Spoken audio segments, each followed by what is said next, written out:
Gods who created the universe descended from heaven to live among humans on the condition that they never use their divine abilities again. The blessing is the gods' only remaining power, which they give to humans to help them level up their abilities. These people, referred to as familia, become the gods' family. A minotaur nearly kills Bel Cranel, the only member of the goddess Hestia's familia. He is saved and falls in love with Ys Wallenstein, a high-level adventurer and member of the familia of the goddess Loki. Hestia realizes he's gained the magical skill Release phrase, which will rapidly raise his level based on the strength of his feelings as he fights, but she decides to keep it a secret because it makes him extremely valuable. Bel's stats skyrocket the next day after more adventuring. Bel intends to speak with Ys, but he overhears her familia discussing how embarrassed he was fighting the Minotaur. He dashes off, oblivious to how pitiful he must appear in comparison to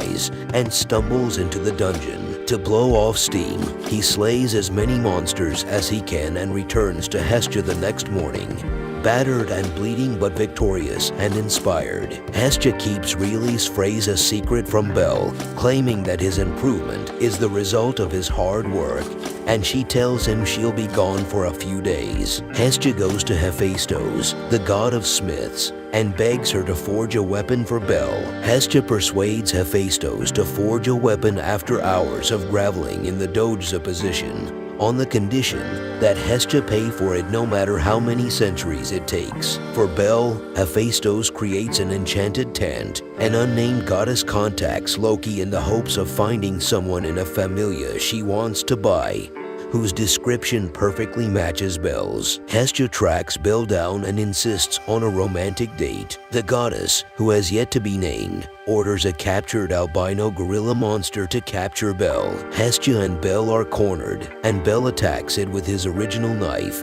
which shatters. He locks Hestia on the other side of a metal gate, desperate to protect her, and prepares to fight the gorilla unarmed. After his grandfather was killed, Bel decided to become an adventurer, eventually arriving in Orario and meeting Hestia, becoming a member of her familia. The god Ganesha, whose arena the gorilla was released from, orders that it be recaptured before it causes harm to innocent people. Hestia eventually returns to Bel, and the two of them flee the gorilla together. Hestia bestows on Bel the Tanto, which she dubs the Hestia knife, a living weapon enchanted to become more powerful as Bel grows stronger. Bel's stat level rises dramatically as he holds the weapon for the first time, and he kills the gorilla in a matter of seconds. Hundreds of people witness his act, including Ys, who smiles before walking away. As the unknown goddess watches from afar, Hestia passes out. Bel realizes the Hestia knife was forged by Hephaestus, meaning it was extremely expensive. As Hestia recovers, and he swears to keep believing in Hestia. Meanwhile, in the dungeon, adventurer Jed Raish is seen abusing a young girl named Lilaruka Ard, forcing her to carry his equipment and threatening to kill her if she disobeys him. When Bel decides to explore the dungeon's more dangerous levels, guild advisor Ina Tull insists that they purchase better armor for him. When Ina shows up dressed for a date, Bel becomes agitated, and the two come across Hestia working to pay off her debt to Hephaestus. Hestia becomes envious of Ina. Bel purchases armor from an unknown blacksmith, and Ina gives him extra wrist armor. Bel saves Lilaruka from Jed's clutches, but she vanishes. Lilaruka reappears, revealing herself to be a shapeshifter, and offers her assistance only as a supporter before stealing the Hestia knife. She tries to sell it, but it becomes blunt and worthless once she's separated from Bel. Ryu Lion, a waitress from Hostess of Fertility, notices her carrying the knife. Lilaruka flees and collides with Bel. Bel splits the money they earned evenly with her now that his knife has been returned. despite Lilaruka's attempts to steal it. This surprises her because all of her previous partners had paid her almost nothing, while the unknown goddess, revealed to be Freya, watches Belle. Eyes is seen in the dungeon preparing to fight a powerful monster. When Hestia sees Belle with Lilaruka, she is devastated. Hestia accepts Belle's invitation to dinner. Hestia goes to a public bath and brags to the goddess Demeter, ecstatic at the prospect of going on a date with Belle. When Belle arrives for their date, she discovers that Demeter has spread the rumor far and wide, and she is surrounded by goddesses eager to meet Hestia's first boyfriend. As a result, they spend the majority of the day attempting to avoid detection. After having the money Belle gave her stolen by members of her Sauma Familia, Lilaruka becomes determined to steal Belle's knife. Despite Belle's continued kindness to her, Belle learns the firebolt spell after borrowing a book on magic from Sir. He rushes to the dungeon to put his new ability to the test, but due to his lack of experience with magic, he overexerts himself and passes out. Eyes locates him and holds him in her lap until he awakens. He then flees, having once again embarrassed himself in front of her. Belle refuses an offer from Jed to make a profit by stealing the money Lilaruka had managed to save for herself by hiding it from the Sauma Familia.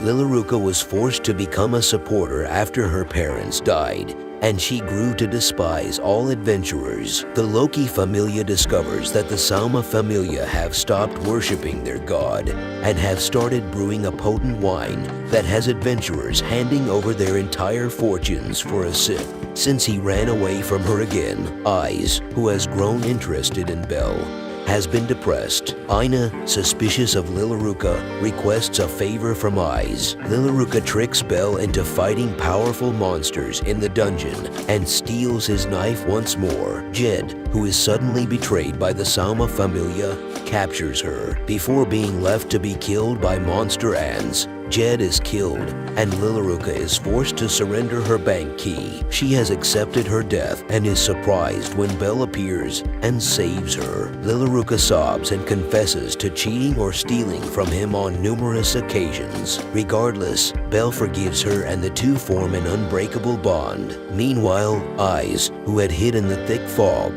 to kill the monsters attacking Belle without him noticing her, is furious with herself for forgetting to apologize to him when she discovers a piece of his armor that he had lost during the battle. Lily takes Belle to meet Hestia and apologizes for her actions, which Hestia reluctantly accepts and tells her to keep an eye on Belle. They then fight over him before he flees embarrassed. When Belle arrives at Aina's house, Eyes is waiting for him and stops him before he can flee. Eyes returns his lost arm gauntlet, which she discovered in the dungeon, and apologizes for scaring him away so many times. He, in turn, apologizes and thanks her for saving him so many times. Eyes agrees to train him to improve his combat skills after reflecting on his lack of strength in achieving his goal. Belle is repeatedly knocked out during their training, but he gets up and tries again. Eyes inquires as to why he is so strong, and he responds that it is because he wants to be closer to someone. They come across Hestia working while out getting food, and she becomes enraged when she sees him with another girl. She reluctantly agrees to let him train with her again. Meanwhile, Freya sends Otter, her captain, into the dungeon to tame and arm a minotaur before unleashing him on the upper floors. Belle discovers Eyes has ranked up to level 6, increasing his desire to reach her. Ryu tells her he should look to expand his party and go on adventures to level up while helping him with chores. Belle and Eyes finish their training as the Loki Familia enters the dungeon. While exploring floor 9 with Lily, Belle is cornered by a minotaur and freezes. Lily is knocked out trying to save him, leaving Belle to fight alone, barely keeping up. Eyes and the Loki Familia arrive to save him, but Belle pushes them away, claiming never to be saved by her again. He holds the Minotaur back, pushing himself to his limits in front of Lily and the Loki Familia. In the end, he slays the Minotaur with his own sword and a powerful firebolt. Belle has defeated the monster, leaving the Loki Familia speechless, especially after learning all his ranks are as Belle wakes up at home, comforted by Hestia Reflecting on his strength, Bell reaches level 2 and gains the Argonaut skill. Bell is nicknamed Little Rookie by Hestia and the other gods at a meeting with the adventurers. Ryu tells them to join a party if they want to go to the middle floors and avoid the dangers. Bell meets Welf Krazo while looking for more armor. Welf offers Bell more armor and discounts if he joins his party. With Welf in the dungeon, Lily fears the Krazo, estranged from the Hephaestos familia. In battle with a dragon, Bell discovers his Argonaut ability gives him a last-minute boost. Meanwhile, Bell's actions inspire the Loki familia, making them fight harder. Bell later learns from Hestia that Welf, like his descendants, can make magic swords but chooses not to. For Welf, this is because magic swords bring out the worst in people, and he wants his work to stand alone. He reforges Bell's bullhorn into a knife as a thank you. Bell, Welf, and Lily later prepare to enter the dungeon's middle floors. Hestia worries about Bell's safety as they descend into the middle floors, citing recent earthquakes. Meanwhile, Hermes and Isfi start looking for information on Bell. Bell, Welf, and Lily are cornered by a horde of rabid monsters when the Take Mikazuchi familia retreats. Bell and his party must deal with the hellhounds chasing them as they parade them out of the room. They try to fight back and escape, but the earthquakes strike, injuring Welf and closing them in. With no other option, Lily suggests they go to the 18th floor's safe zone to rest, which Bell agrees to do. Take Mikazuchi and his family apologize for their actions and ask Hestia's help in rescuing Bell. Hermes appears, offering his and Isfi's help in the quest. Despite the fact that gods are not allowed in the dungeon, Bell and the party struggle to survive as the monsters grow, while Hestia and her party prepare to enter the dungeon with Ryu's help. Bell, Lily, and Welf continue their journey deeper into the dungeon, with Hestia and her party trailing behind. Hestia confronts Hermes about his obsession with Bell, revealing that he's been assigned to keep an eye on him by someone. Welf and Lily become exhausted, and Bell is left to carry them the rest of the way. He barely makes it past the Goliath boss on floor 17 and to the 18th floor before passing out. Bell wakes up in a tent next to Eyes, whose family was revealed to have rescued and helped heal the three of them.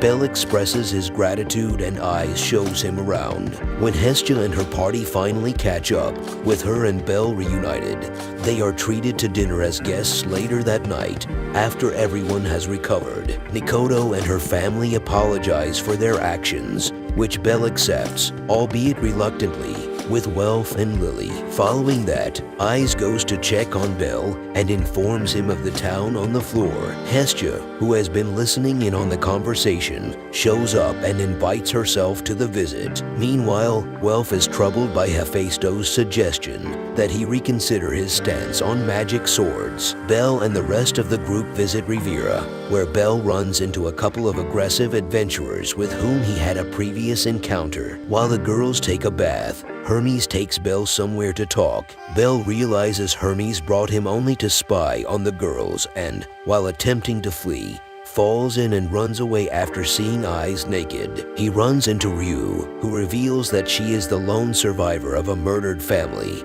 who was blacklisted from the guild after avenging their deaths before being taken in by Sir. Bell manages to cheer her up despite her warnings not to rely on her. Jealous of Bell's progress, the rogue adventurers devise a plan to retaliate. Hestia is kidnapped by the adventurers as Eyes and her family return home, leaving a letter for Bell to face them alone. The lead adventurer challenges Bell to a duel, in which he uses a magic helmet to turn invisible and beat Bell. The encounter is set up by Hermes to put Bell's abilities to the test. As Bell fights back and turns the battle around, the rest of the party arrives as reinforcements, and an escaped Hestia uses her divine powers to scare them all away. An evil quake begins to occur on the floor before they can fully recover. An even more powerful version of the Goliath floor boss wreaks havoc on the 18th floor. Bell and the rest of the party go to help and rescue the other adventurers, While Asfi gathers the locals to team up and defeat the beast, while everyone takes the time to set up and attack, she and Ryu work to keep the Goliath at bay. Regardless of how much magic they throw at it, the Goliath quickly heals and continues to destroy. Bell unleashes a powerful firebolt blast using his Argonaut skill, but it's not enough, and the monster attacks him. Alka manages to shield Bell, but they're both knocked back and unconscious. Bell wakes up after hearing Hestia, Lily, and Hermes' inspiring words and wanting to prove his desire to be a hero. With a magic sword in hand, Ryu, Asfi, Mikoto, and Welf each strike the monster directly, giving Bell enough time to charge up and deliver the final blow, nearly disintegrating it and destroying the crystal within before it can heal. As everyone applauds, Hermes exclaims to Zeus that Bell is the last of his family and that he has the potential to be the hero the world requires. To commemorate the occasion, everyone gathers at the tavern in Orario.